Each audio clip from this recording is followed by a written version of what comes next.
আসসালামু আলাইকুম।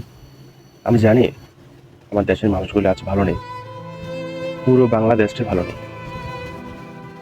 একটা কথা বলতে চাই, যারা আজকে ওই মানুষদেরকে দালাল বলে গালি দিচ্ছেন, 2022 দেশের বন্যাতে মানুষের পাশে দাঁড়িয়েছিল, তাদেরকে দালাল বলে গালি দিচ্ছেন, বিকাশ নাম্বার টাকা পাঠানোর জন্য, নিজের অ্যাকাউন্টের জন্য টাকা পাঠানোর জন্য, ছাত্র আন্দোলন বৈষম্যের পাশে দাঁড়ায়নি বলে আজকে তাদেরকে আপনারা লাঞ্ছিত অপমানিত করে তাদেরকে দূরে সরিয়ে দিচ্ছেন, যাতে করে এই জীবনেও মানুষের পাশে না দাঁড়াতে হয় এরকম ব্যবস্থা আপনারা করে দিচ্ছেন।